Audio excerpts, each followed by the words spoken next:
God damn it. Welcome to the I Hate Critics 1995 podcast. I'm professional film critic Sean Patrick. Amy's here. R.I.P. Chewy. And MJ. Hello. I Hate Critics on Facebook that Amy never touches. Shit, I gotta do that today. It's my birthday. I'll do It it. says that every day. Everybody say happy birthday, Amy. Thank you. It is my birthday. I'm sure February 23rd. Well, hey, and also, do you know who else? It's Paul Rudd and his wife Julie's wedding anniversary. It is. So, I think they were married in 2000. They've been married for 50 years. 50 You can't even years. tell. He's not aged. That's how little Paul Rudd ages. Yeah. Celebrating so his 50th anniversary. Because people keep saying that to me, and it's like, I don't know if it's because I've been following him for over 20 years. I think he's aged. But then I know several faces, hairstyles, facial hair of Paul. I think he's aged beautifully. I think obviously he's my parallel universe husband. Of course. But I see him aging. I see it. So it's not the fountain of youth, okay? He's an aging man. And that's okay. The person who actually likes Paul Rudd, you're insulting him. Loves Paul Rudd. And I'm not insulting him because, you know what? He's over 50-some years on this planet. Thank you very much. We're all glad that he's here. So you're welcome. I love you, Paul. Amy, who's our sponsor? Oh, shit. We changed sponsors. You forgot the sponsor? No, we just changed it. So we went from the Pontiac Fiero, right? That was the Pontiac Fiero at one point. Yeah, but we had to. Oh, until the incident. Until the incident, which apparently legally we're not allowed to talk about. Yeah, sorry. You're just gonna have to figure it. You can try and Google it. You can Google. I doubt you're going to get much out of it. No, because Amy reported it, and she doesn't have the internet. So somebody has. Well, it is hanging on the tree outside my old house. If you go, I did write a manifesto up there. And no one reads newspapers anymore, so you're never going to know. And that's the only place I like to print shit is in the newspaper. And in the small ads, you know, that nobody has the eye to actually look at. No, our sponsor, who did we change it? Oh, we changed it to, Was it the Pontiac Le Mans? No, look, because I don't think Pontiac wants anything to do with this. No, I think for the last couple of weeks, we've been sponsored by the film The House Guest. Oh, right? Yeah. We've been, but that's going to change. The ongoing #1 hit in America. That's right. That's right. But that's going to change because we have a new sponsor that's coming. And trust me when I say, you're going to be shocked. You're going to say, what? They're still around? And I'm going to say, no, they're not. But they have an inordinate amount of money left, and they want to spend it on us, the podcast. That's crazy. That's great. Is it the Bob Dole campaign? Close. You're thinking along the lines I like to hear you thinking along. So, but we all know Bob Dole steals toys from children. He does. We all know that. He did. So, he did. Rest in hell, Bob Dole. Anyway, next week we'll have a big announcement with our new sponsor. Excellent. Yeah. This week, I'm expecting House Guest to fall out of the #1 spot at the box office that it's held to a record, I would say. What is it? $400 million that movie's made so far in 1995. Yeah. But I expect that Billy Madison will take it out, I'm guessing. Adam Sandler being a big star, coming off of just coming off of Saturday Night Live. Yeah. In his first effort here. Oh, yeah, because then he had the golf one, right? Happy Gilmore. Yeah. Yeah. I remember that movie. My father watches that movie. Something about that makes so much sense. Yeah, that says something. I don't know what, but it says a lot. We'll just put it that way. I guess he did have like one before this where he was like a lifeguard or something. I can just remember the cover. He like had a flotation, like a little kid's floaty around his waist. Oh, but that one like tanked. It wasn't like a big it wasn't deal, a right? hit. And I think I'm not even sure if that was before SNL or what. I don't know, but all right. I'm just gonna preface this before we dive into the shit stain that is Billy Madison. SNL just did their 50th anniversary. And I will say this, Adam Sandler did a song. Of course he did, because he loves to sing. And normally I would be very annoyed, but it was a very sweet, like, tribute. I saw that. Yeah. And it was really cool how he did it. So I do want to say, I don't think Adam Sandler as a human being is a bad person. He just makes really shitty movies. And I don't get the appeal. I don't get it. No, and that's the frustrating thing is that he demonstrates talent like a lot. He demonstrates a lot of talent a lot of the time, and then doesn't apply that to actually making movies.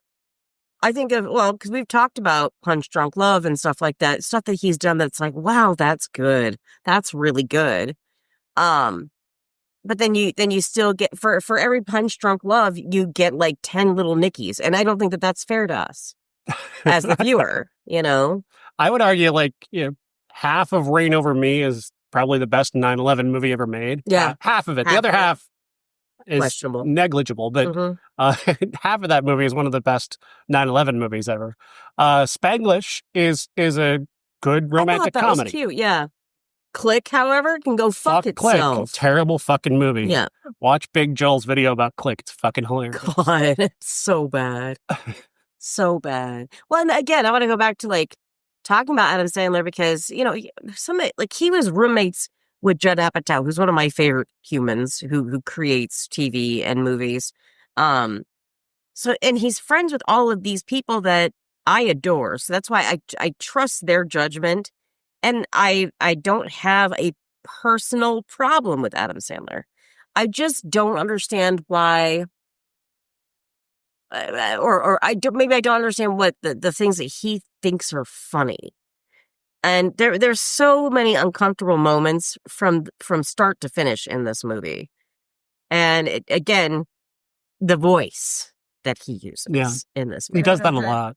He ruined all of, Little Nicky was never going to be good, but he ruined that further by just choosing just the most obnoxious voice that has ever been put on screen. And the movie was bad enough as it is. Right. It was never going to be good, but that voice was just, it made it just unbearable to watch. The Water Boy. That's another one. Yeah, that one too. He loves doing these fucking voices. And it's just, I can't understand. Is it anti-comedy? Is he failing at anti-comedy?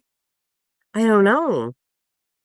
What? Or because he gives the impression, because these movies are so conventional, in structure, that he gives the impression that he thinks what he's doing may be funny, but then he does all these things that are they're just never funny. Yeah. And there's a sequence in this film early on. He's a drunken loser, 27-year-old son of a billionaire hotel magnate, McGavin. Darren McGavin. And he just doesn't do anything all day. He just gets drunk and chases around a penguin that only he can see. And oh, this penguin. But he has two of the funniest fucking friends. And we just kept saying, and it's Norm Macdonald, obviously. It's like, we want a movie just about them. I'd rather watch a movie about them. But so he's supposed to be at this dinner for his dad's business. His business partners are there and all of it. And he just shows up and he just starts doing this gibberish. He just starts speaking gibberish for no good reason. In a group of grown adults, he's just speaking gibberish. And I don't know where the joke is. Is the joke in just how long this is going on? Is the joke in, is the gibberish funny? Are we supposed to find him funny? Or are we supposed to find him off-putting? How are we, the audience, supposed to react to this? We need the red light siren that goes off and like a circle and says laugh here. Wah, wah, wah, because again, it's he's one that probably should have a laugh track because I'm not sure.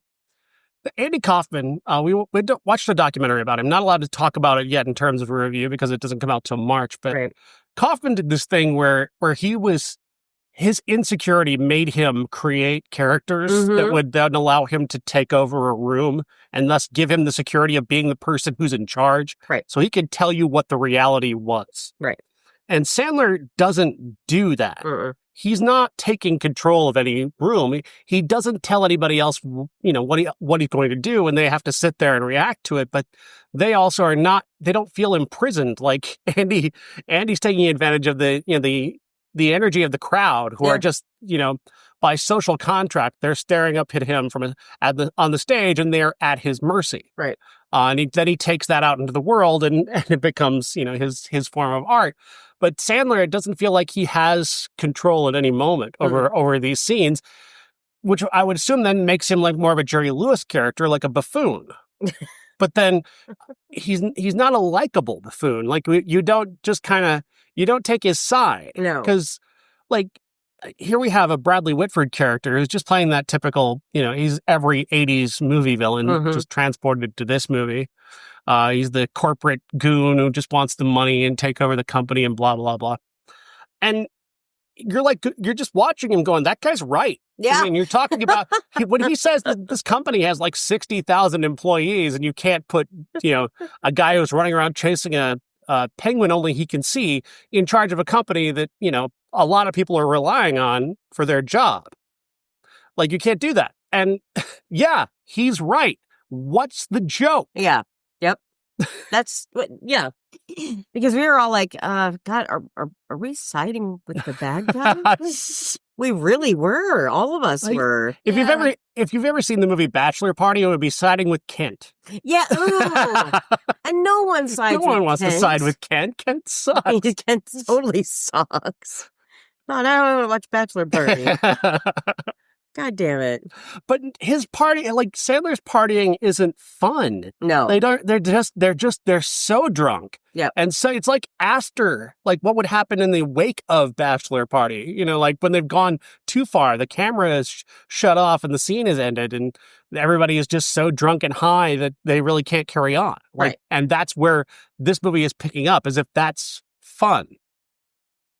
Like, this would be like treating the hangover, like the actual physical hangover as the fun part of getting drunk. I can vouch for that. It's not. Well, it's not the fun part. I'm dehydrated. I've got a massive hangover and I don't want to move. Yeah. That's supposed to be the fun part. Well, yeah.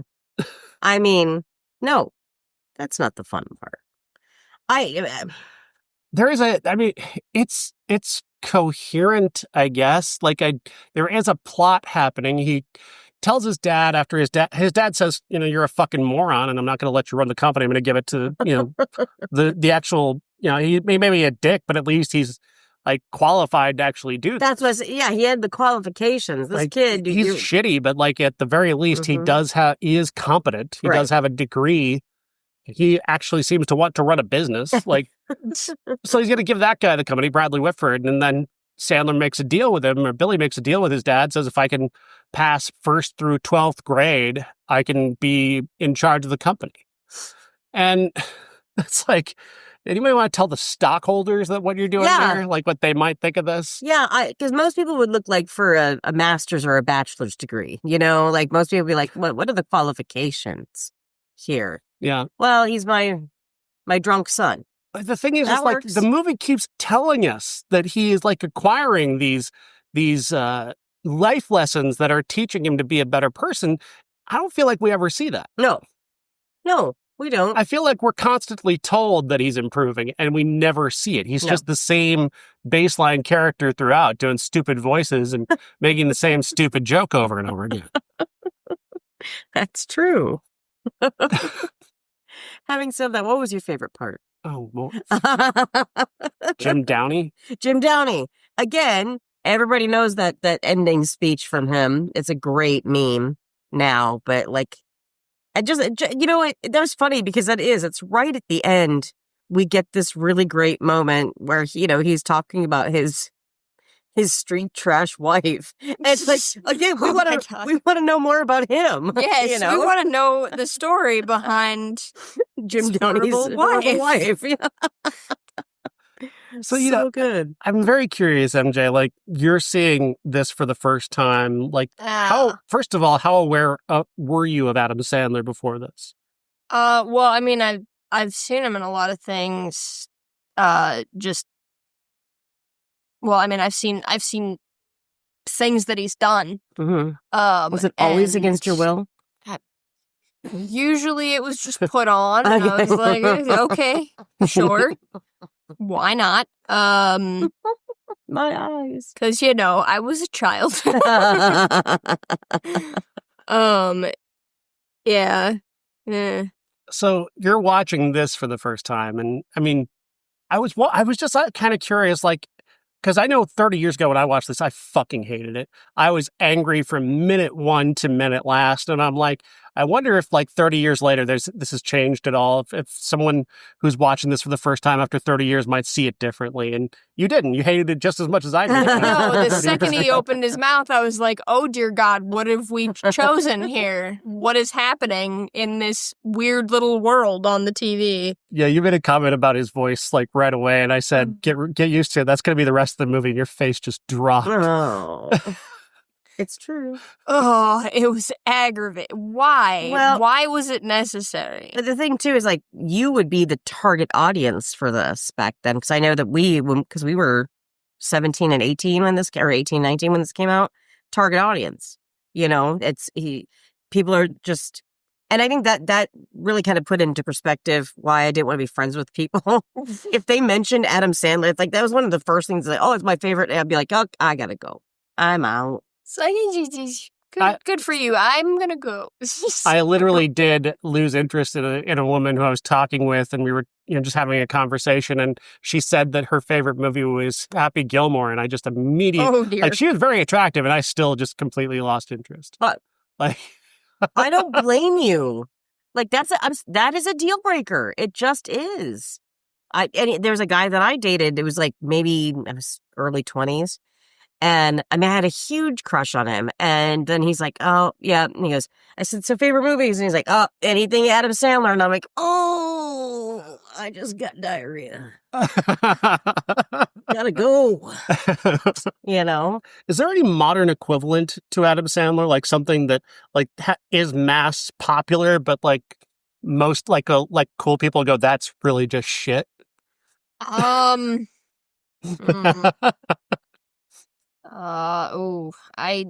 Not that I can think of off the top of my head. I probably would be able to think of something over time, but I'm trying to think of it for you. Yeah, something that is big now. Trump. That's Fuzzy saying that too. It's like, oh, no one told me you were going to watch Donald Trump's presidency in this movie. So good. So good. I mean, not to make it about that, but I mean, let's make it about that. It kind of does track, really. It really does. My God. Just the dumb. And again, you give an idiot an inordinate amount of money to just that, and that's what happens. You give stupid people a ton of money. And this is what happens there. Yeah, they start trying to do things that they think are cool, but they're obviously not cool. Yeah. They're not. Just having parties with like third graders at your house where your friends are getting drunk. And like you're all, on like the slip and slide and you're an adult. I mean, it feels like something that somebody who thinks they know what cool is, but, doesn't. If you did that today, oh my God, you'd go to jail, like straight to jail. You would, right?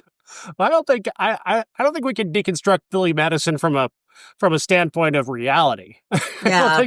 I don't think we're letting any 27-year-old men into first grade, no matter how rich they are. I don't think Elon's getting into the first grade. I don't think anybody wants him there. Certainly not. Nobody wants him there. Nobody wants him here. Like, nobody wants him anywhere. That's the thing. God damn. I feel like if we tried to give him to another country, they'd be like, we don't want him. He's your problem. You keep him. You keep him. We don't want him. So, I don't know. I don't know. And, I don't know where Sandler stands in terms of that. Like, I've never known where he is politically. He tries to not have any politics. Well, yeah, because he would definitely be getting rid of most of his audience if he said, I think that's stupid. It's that classic, Michael Jordanism. I sell I sell shoes to everybody. Yeah.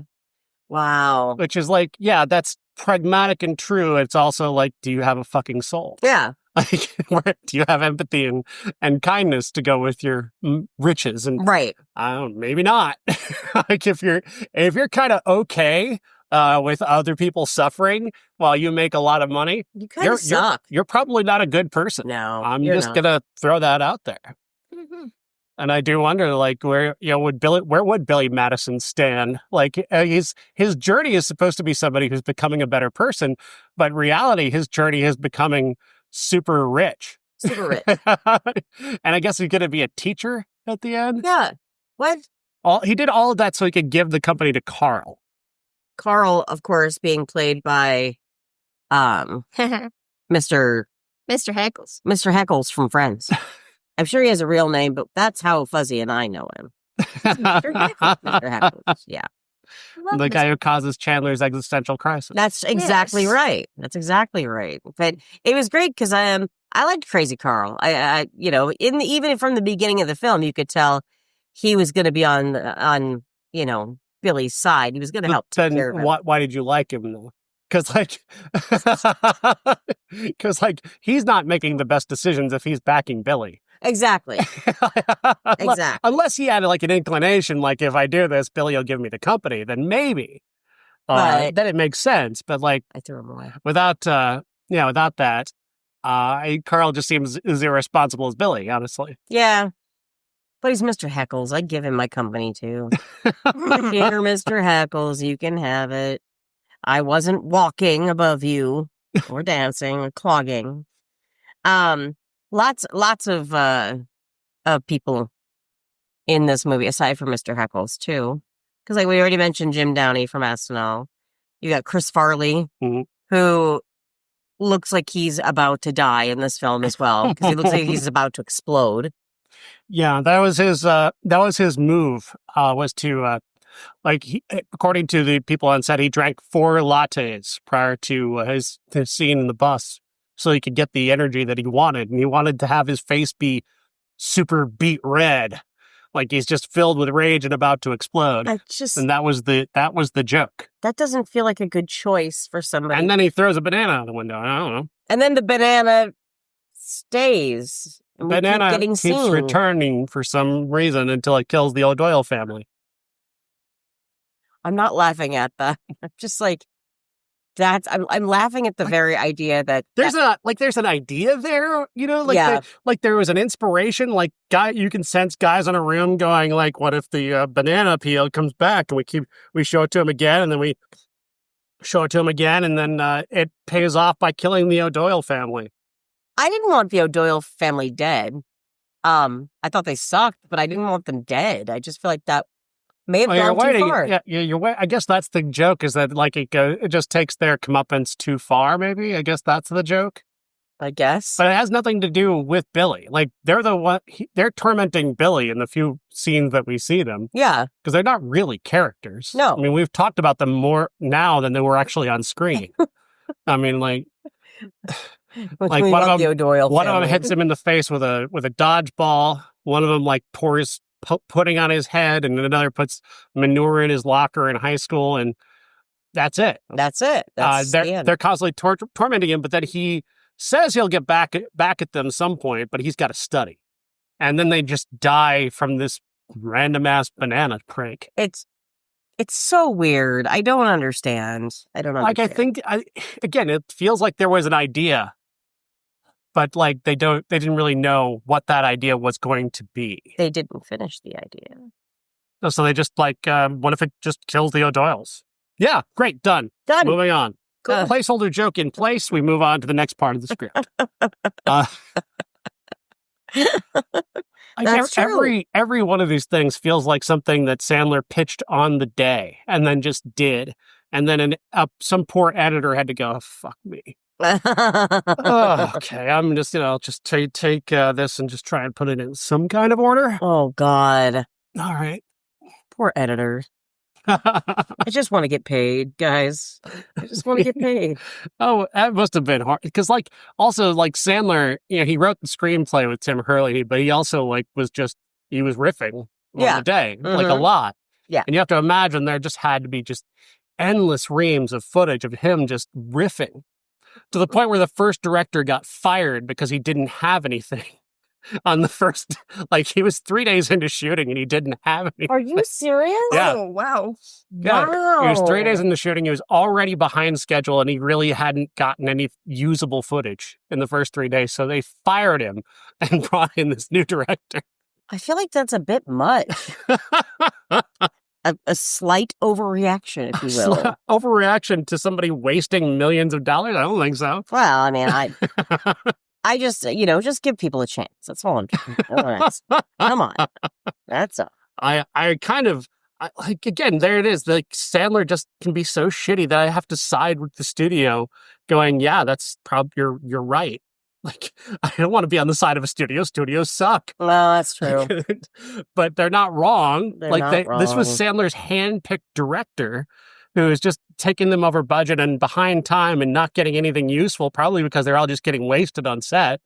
And that's just a guess. I don't know if that's true. Hey, Norm Macdonald was drunker than fuck in a couple of those scenes, man. And legitimately, he's talked about it. Like, yeah. he and everybody's joked about it, that he actually did get completely wasted during his scenes.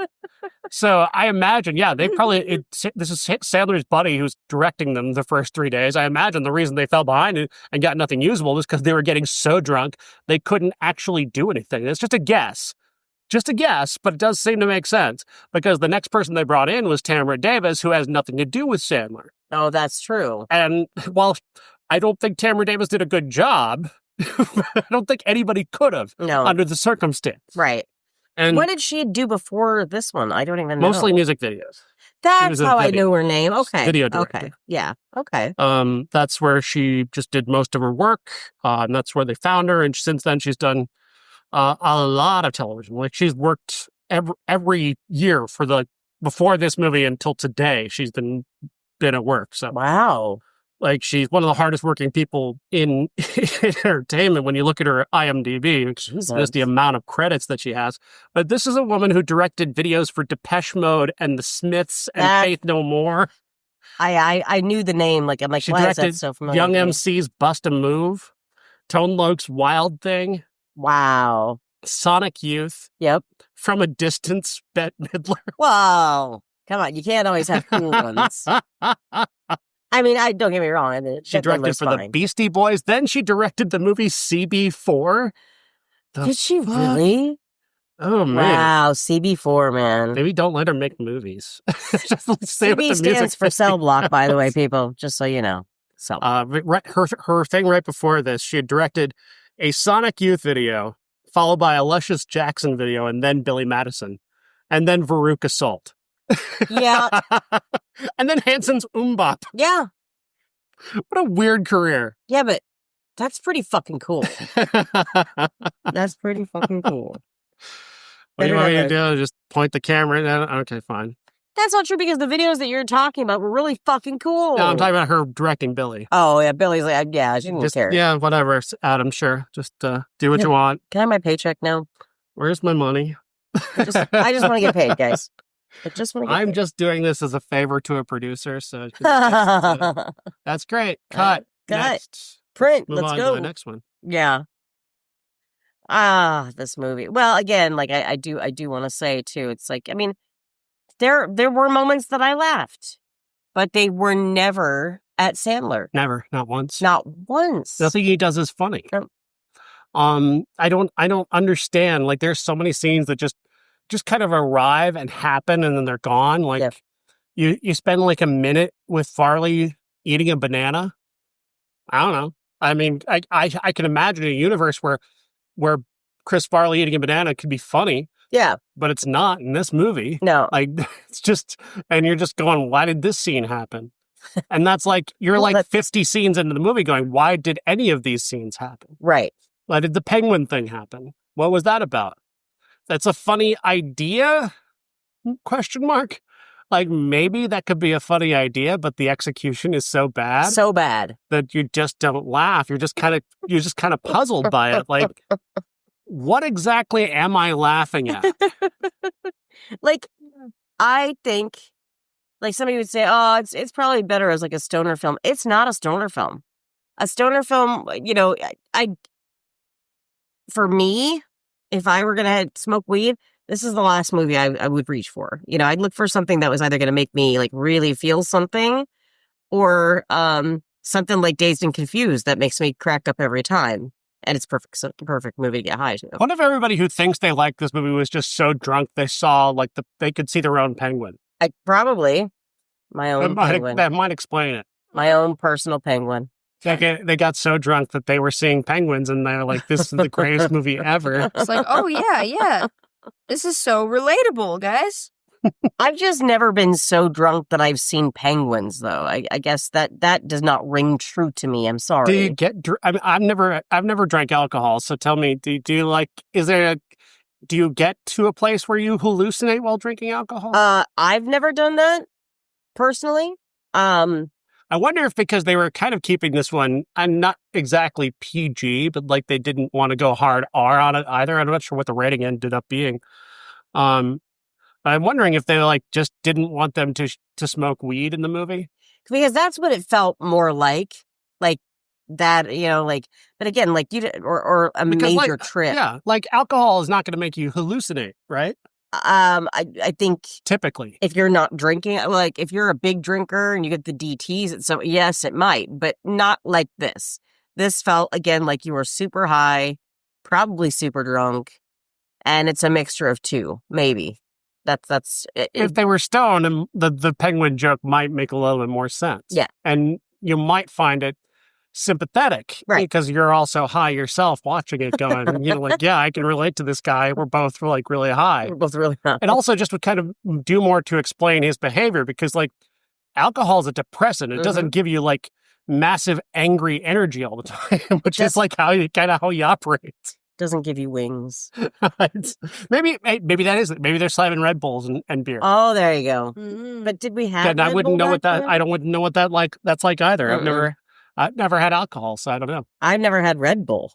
I don't think I've ever had Red Bull. No, like because it just I don't know. I think energy drinks as a whole they just taste like shit. So they're a very artificially tasting thing. Mm-hmm. I've never been a big fan of them. No. I've had like Monsters before. Yeah, they're okay.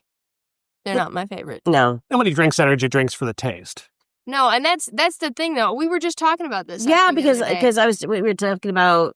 That's exactly right. It was like the flavor and the whole thing. Yeah, yep. And it was like I only drink things for the flavor. Mm-hmm. That's where the dopamine is. So I will not drink something if it. That's why I haven't drank water. Because at some point in your life you will have to drink water. Don't say that. Don't say that. How dare you? It happens every once in a while. Yeah, you had 2 sips. It's like, all right, thanks. I'm hydrated, guys. I'm good. It's me yesterday. It's rough. It's rough. So that's it. That was the entire observation? Yeah. We were kind of waiting for you to expand on your point. Did I have a point? Oh, no. The ADHD got to me there. And this is why you don't give people with ADHD energy drinks. Right there. Yeah. See, they also just have the opposite effect on people with ADHD. They make you so they tired. don't help me. Yeah, they actually do make people tired. Your brain is kind of like a hamster on a wheel. Oh. Anytime it gets off the wheel, it's time to sleep. Yep. Oh, that's kind of cute. Yeah. I like your hamster. Oh, he's running. There he goes. Running. There he goes. It's all over now. Oh shit! What are you gonna do? Loves running. What was your biggest takeaway? Oh God. That I miss Norm Macdonald. Love seeing Robert Smigel in there. If people who don't know him, he does Triumph, the dog, and has done SNL for fucking ages. He again played a teacher. I think he only had like 1 or 2 lines.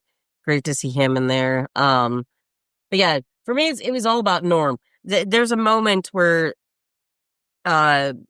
Sandler and Bridget Wilson, who's playing his love interest in the film, which no one knows why they would even be in love. No one understands that. But they're actually fighting in the pool. And Norm is drunk and he's passed out on the one of those like fold out chairs, and he's just looking, he goes, "What's going on?" And he goes, "Oh, it looks like they're playing water polo or something." And then the buddy's like, "No, it's Marco Polo." They go, "Marco." But like, that was the funniest moment. I loved that little moment. Yeah. That was hilarious to me. Marco Polo. Yeah, like give me the stoner comedy. What was his name? The big guy's name. No idea. I thought that was that really he that was actually? Could be, maybe. No idea. But I liked that.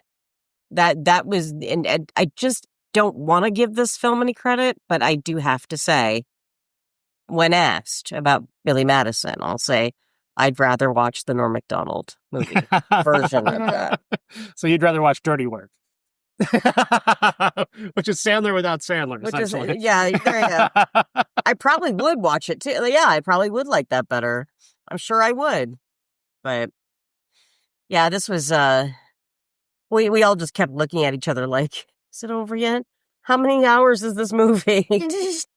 Bridget Wilson Sampras, she's like she's his third grade teacher, and she's the required love interest of the movie, and she's the one who's supposed to be. Go ahead. Is she the required? I think they're all the love interest at this point.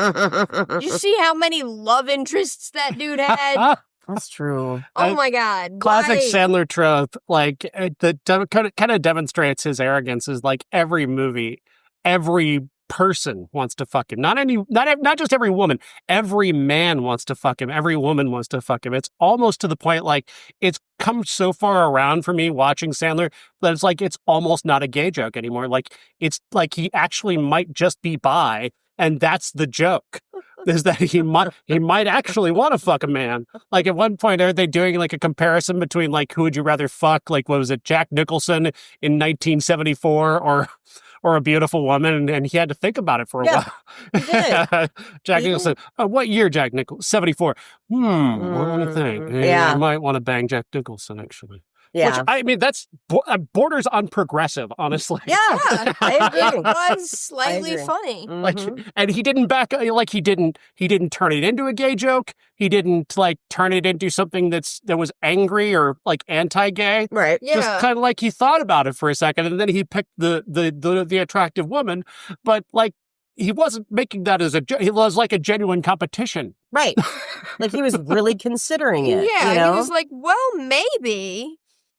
Yeah. Maybe Jack Nicholson. And it's like, okay, sure. There are those like reductive jokes about like the principal being gay and like flirting with him. That joke is there, but he does seem to kind of avoid like hardcore homophobia. Yeah.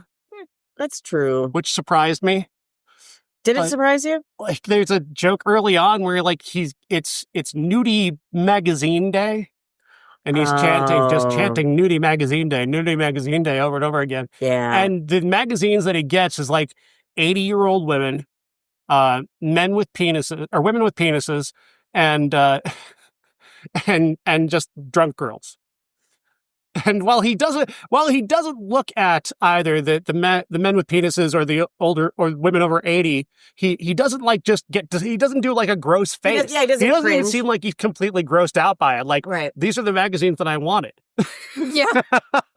With like the ladies over 80. And Yeah. it's like, Ladies over 80s, Yeah. He was like, chicks with dicks. Yeah. Hmm. That's a Chewy tribute. oh, thanks, Mama. We appreciate it. You can't do the show without an animal interrupting at some That's point. true. God. She's like, somebody's got to make noise over here. It might as well be me. Yeah. Okay. So I'm not praising him. I'm just saying it's just. I kind of am, actually. I was kind Yeah. of. I was just kind of shocked. 10 I was- points to Gryffindor I on was- that one. I'll give him that. I'll give him that. Because again, you're right. Because he could have shied away from me. He could have been really homophobic. So at least in standing the test of time, Yeah. that's not gross. Where he seems to be going for the easiest joke, he doesn't go for that as the easiest joke. Mhm. That's Which- true. Yeah, I guess okay. Cool. It's still not funny. It's not funny, but thanks for not being a douche. You know? Cool. I'm sure that maybe in his future, probably, but God, I hope not. I don't know. Don't do it, buddy. Don't do it. Please He don't. managed to avoid it. Yeah. So far.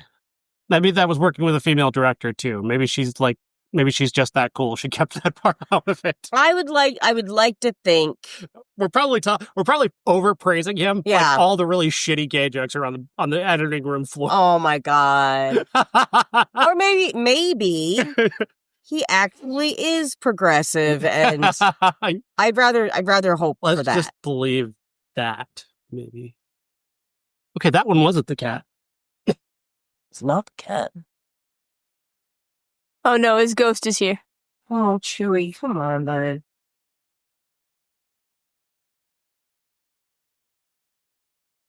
Oh, somebody's putting something in the dumpster. Huh. Cool. That's interesting that it carries all the way in here. Yeah. Is our conversation carrying up there? I wonder. Oh yeah, like if the window's open, you can hear the TV and everything up there. Yeah, nice. yeah. Hearing us say nice things about Adam Sandler. Oh no! Terrifying. No, this movie is awful. That's It's pretty bad. clear. But It's just straight up bad. some trivia. You'll find this interesting. Will I? I think so. Because the role of Eric, which went to Bradley Whitford, was actually written for Bob Odenkirk. You're kidding. No, it's for real. Adam Sandler wrote the role with Bob Odenkirk in mind. So why didn't Bob do it? They couldn't make it work. They just didn't. Oh, that'd be great. According to the IMDb trivia, Universal wouldn't allow it. They didn't want Adam to use the movie as an excuse to invite all of his friends, which would be every movie he made after this. Right. Well, he had to get the cachet first, apparently, right? Once this one's a hit, then yeah, absolutely. Then you can have Bob Odenkirk in your God.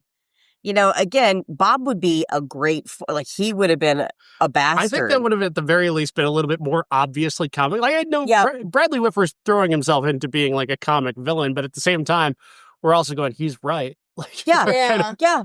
Like he's a little bit too reasonable at first. Yeah. I'm sure Odenkirk would have made him sniveling from the very beginning. He definitely would have. Like it all builds up to like he gets so angry at the end that he pulls a gun and threatens to kill Billy, and the principal or something steps up and stops him or whatever. Or Steve Buscemi shoots him in the ass. That's right. Steve Buscemi, who plays a little loner that was made fun of by Billy in high school or grade school, whatever. But like I think Odenkirk would have made that more like reasonable. Yeah. Like I think you're right. Like you'd understand the character like losing his mind to that degree if it was played with a little bit more comedy than what Whitford's bringing to it. Because he's not a comedian; he's an actor. He is, but I mean, again, and I love Whitford. I really, really do. Yeah. I love him to death. But yeah, this would have been a great Bob role. That's all I'm saying. Would have been an excellent Bob role. Other fun fact: they filmed this in Toronto. And yes. This is kind of a big deal for Fuzzy and I because the mansion that they filmed it at was in season 2 of The Umbrella Academy. This was Klaus's mansion. Yes, the mansion that he inherited from an old lady that he charmed. Mm-hmm. Mm-hmm. And he had all of his cult members there. That's where he housed his cult. That's right. That's right. And it was so funny because the minute that the back, I didn't notice it in the front, but in the minute in the back when they came out those back doors, I'm like, hey, MJ, doesn't that look like Klaus's mansion in the back? And she's like, yeah. So I'm like, I have to look this up because I'm sure that if they filmed this in Toronto, it has to be the same building. Yeah. The minute where was Billy Madison filmed? Toronto. I'm like, oh, okay. So then I had to keep going, and then I think it's called Oshawa or Oshaka Mansion, something like that. And they've used it in several films. If you film in Toronto, a lot of people have used this place. But of course, to us, it's just always going to be Klaus's mansion. So, were the slip and slides there when they were not there? They were not. I think that would have made things quite interesting. Yeah. Well, I mean, if you remember, Lo, too, like with where Billy and everybody was always swimming in that big long pool, that was actually it was kind of dirty. It had like lily pads and leaves and stuff in it. They're cleaning it. Do you remember that when Dave came over to talk to Klaus? So, and then we didn't get to see like where everything else was, or well, was that the same? Was he actually floating in that, or was that a different one? 'Cause Well, there was like a couple different bodies of water there. well, there's got it. I feel like they had to have used that at some point. They would have had because to. It's like it's right there. Well, and that's true because Allison jumps in and they're both like above the water, so I bet that is probably Yeah. the same one. But it was very like to us, it was like okay. For me, aside from watching Norm, I just kept watching. I just wanted to see more of the interior of the house, and I wanted to I just thought of my Klausy. And it was so funny because I opened up my computer getting ready to do the podcast, and I actually have the picture of Klaus coming out of the back doors of the house right there. It's one of my favorite scenes. Of course, Klaus is being inhabited by his brother Ben at that point. So Yeah. So Philip Seymour Hoffman turned down this movie. He was going to be Eric as well. well, he would have been good too, though. He probably would pull it off. Yeah. Larry Hankins, Carl, hated Adam Sandler. Did he him, really? Hated the guy. Did not like working on this movie. And has not said nice things about this movie. Oh shit! Wow. Yeah. Mm. I mean, you could see where he might get on somebody's nerves. Yeah. Let's be honest. Yeah. When you're talking, when you're just kind of, when you're a trained actor and this guy is just coming into scenes going, like, that scene, that's an actual scene from this movie. Yeah, that's true. That is 100%. If that's what the movie is, then yeah. Yeah. Darren McGavin also hated this movie when it came out, but now loves it because people recognize him. Dude, you were in A Christmas Story. Like, you need something else. You know what I mean? So, other trivia from IMDb, Jeff Daniels was offered the role of Eric as well. Everybody's apparently up for the role of Eric, but he was up for the role of Eric. He was offered it. He was going to get paid pretty well to do it, and had, in fact, Universal had actually offered him less money on Dumb and Dumber because they were hoping he'd say no to that movie and take this role. Wow. And he wanted to work with Jim Carrey so much that he took Dumb and Dumber and turned this down.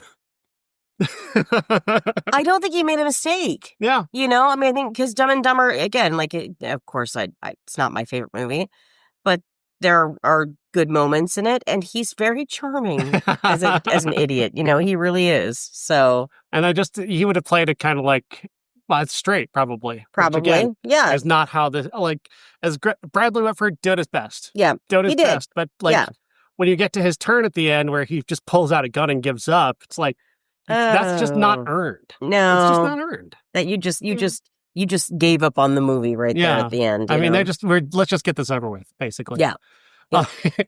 Adam Sandler really liked working with this director, so much so that he offered her the chance to direct Happy Gilmore, and she said no. Tamra. But why? Good for her. It's like, I can do you one better. What about Happy Gilmore? No, I'm good. Yeah, I'm good. I'm going to turn that down. I thank you for this experience. It's been awful. I have to go. See who Norm beat out for his role? David Spade. How would you even think David Spade would be good in that role? Like, Norm played that so beautifully. David Spade would be annoying. Tour de force. Yeah, I mean, really, truly is. And David Spade is so annoying. Like, no, don't do that. Don't do that. Weirdest piece of trivia about this movie, there's a dodgeball scene where the Sandler is, I think it was he third grade at this point. Yeah. He's sent out to play dodgeball with the kids. He's first grade. This is first grade dodgeball. Yeah. And Sandler apparently decided that his best bet was to just throw the ball as hard as he possibly could at the kids, to the point where they had to edit around the children crying. That is so traumatic. Imagine telling that story, though. Dude, when I was a kid, Adam Sandler threw really hard dodgeballs at me. I mean, you would be pretty popular if you were in high school. It's like, yeah, dude, I got my ass beat by Adam Sandler and a dodgeball. You should probably sleep with me. You know, I could. Apparently, they've bragged about that. So, in case you're trying to fact check IMDb trivia, apparently they find it very funny that they did that. Wow. But then again, I guess they found most of what they did in this movie funny, and I didn't. So I know. there's just so much random, shit. Like Sandler, did this thing on SNL where he did a song about a lunch lady, and it, became 1990s version of viral. Like, it was big. People were talking about it at school the next day, how funny the Lunch Lady Land song was. And so, they make this movie, and a big part of that song is Sloppy Joe, Sloppy Joe. It's just sing Sloppy Joe over and over again. And so this movie has a lady who just walks up to him and just, serving Sloppy Joes. Yeah. And I guess the reference itself is just supposed to make you laugh. Which I guess, if that really meant that much to you. Sure. But why? No one knows. I don't understand. This is the start of that, of what led to the Channel Awesome movies. Where the reference is we referenced the thing, that's the joke. That's the yeah. I'm dressed as Judge Dredd. It's funny, right? No. Yeah. Well, no, frankly. No, it's not. Yeah, I know who Judge Dredd is, but you just being dressed as him is not funny. You have to actually do a funny thing on top of being, dressed like a weirdo. Right. The reference is not the joke. It's just a reference. Epic movie. That guy is dressed up Eddie Griffin's dressed up like Morpheus from The Matrix. Isn't that funny? No. Yeah. Make him do something funny. Look, him dressed as Morpheus from The Matrix and just acting out The Matrix isn't funny. No. I mean, when you say it like that, it kind of is, but it's just you describing it that makes it funny. There's so many people who don't understand anti-comedy. Yeah. Yeah. Anti-comedy is an art form. You have to just know how to do it. You can't it's not something that anybody can just do. Yeah. Andy Kaufman, did anti-comedy. Mm-hmm. Andy Kaufman did this thing, right, MJ? I'm sure you probably haven't heard about this. He would go on stage at a comedy club, and he would tell them that tonight he would put on this very intellectual air, and he's dressed up really nice, and he goes, tonight I'm going to read to you from the book The Great Gatsby. And then he would just literally read the book. Just read the book and get angry when the audience would laugh. Or boo or get upset with him for not doing jokes. And that was the joke. So good, though. It's so good. He would keep going. So many times he would keep going till the audience had just left. And then he'd go have a drink with the people who actually stayed for the whole thing. Yeah. All right then. But that is. But that's anti-humor. It is. That's the anti-humor, and that's kind of commitment to the bit. But it also it straddles the line of this could go horrible. Yeah, it could be very cringy. For some reason, it worked for him. You're walking a tightrope. Not everybody can find just that right weird energy to make it work. Exactly. And I don't think these guys. I think they genuinely think what they're doing is funny. I think Sandler genuinely thinks that the gibberish thing that he does is funny, or the weird voices, he thinks that's funny. Right. I don't think he's trying to do a bit. No. I think he just had cachet enough to make a movie with his friends and make something stupid, and it appealed to 18-year-old boys. Yeah. That's it. There was no mastermind behind anything that he's done. There's just not. And what's insane about that is he is talented. So he could be doing something so much cooler. Yeah. Uncut Gems is one of the greatest movies of the last decade. Right. That movie's incredible, and he's incredible in it. That's one of the best movies I've ever seen. Wow. One of the most intense movies ever made. And so he can do it. Right. But He chooses not to. He chooses to do this trash. And this is what we know him for. Yeah. Is that. Exactly that. That's why I've always disliked him so much, is because I know how talented he is. I know he's capable of doing better things, and he chooses to just go. That's right. That's exactly right. Amy, what's next week? Next week. Well, let me pull up my old file here. Amy's got a file of facts. Hang on. She's got to pull out her file of facts. Pull out the drawer. There's so many hanging folders. It's funny. Because I would. No, I just have to find it because I don't know where it is now. Running through a library of VHS. Hang on. Next week. Let's see. Nope, that's wrong. Hang on. This is going very well. Let's see. Oh, I found it. I found it. I found my spreadsheet, guys. I found my spreadsheet. Now she has to unfold it. Hang on. I gotta put my push pins in here. Next week. This was heavyweights. Just cause Mr. Payback. Oh, that's the Billy Warlock movie. It's not available. We're not doing. Oh, womp womp. Next week.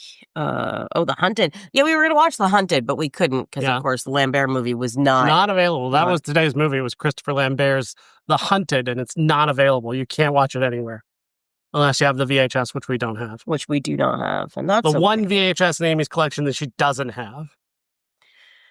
I don't like your attitude. God, I could really make us uncomfortable. Oh, God. With Man of the House. Oh, God, is that the JT Chevy Chase movie? You betcha. What the fuck? Hey. That's so weird because I just reviewed a movie called Man of the House, but it was from 2005. Was it a remake of the Chevy Chase film? No, it was a shit. The whole joke of the review is that I couldn't remember the movie. So I was just recalling it from memory, and now I'm trying to recall it from memory, and I'm having trouble again. Uh-oh. Because it's like the most disposable film ever. No, the joke is that Tommy Lee Jones becomes he's a Texas Ranger who who goes undercover as a cheerleading coach at Texas University. Okay. And has to watch over a bunch of cheerleaders. Wow. That sounds awful. Yeah. So, well, I even better that Chevy Chase on the cover of this particular Man of the House has a Native American good headband with a feather in it. So that's going to be fun. That's having fond flashbacks of Cops and Robertsons all of a sudden. Could it be worse than Cops? No, I don't know. I don't know if it could be. I don't know if anything could be worse than Cops and Robertsons, but we'll try. For next week, it's Man of the House. Oh, for fuck's sake. Yay.